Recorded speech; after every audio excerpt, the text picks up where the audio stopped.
politics guy has had a tough time this week, deciding on whether to talk about the Christian moralist child molester in Alabama's Senate race, or the Republican obsession with cutting taxes for rich people and wealthy corporations. I decided to go with the latter, both because it is more substantive and because Roy Moore just creeps me out too much.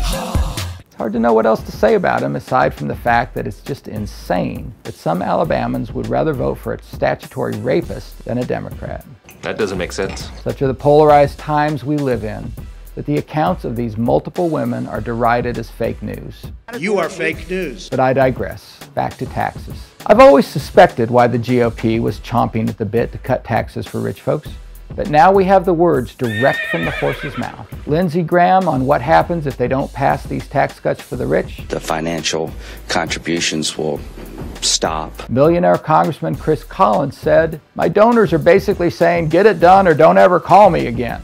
McConnell's Super PAC chief, Stephen Law, said, "Donors would be mortified if we didn't live up to what we've committed to on tax reform." And Trump economic chief Gary Cohn says, "The most excited group out there are big CEOs about a tax plan." And by the way, Gary Cohn is the former chief operating officer of everyone's favorite vampire squid, Goldman Sachs. Hey, if that's not enough, here's more. Millionaires, billionaires, corporate special interests don't need the extra money they will get from this plan, and there's not an iota of evidence they will invest it back into the economy. Just look at the disasters wrought by George W. Bush, and more recently by Governor Sam Brown back in Kansas. His tax slashing caused so much harm to the state economy that Republican legislators, yes, Republicans, voted to reverse course and raise taxes over the governor's veto.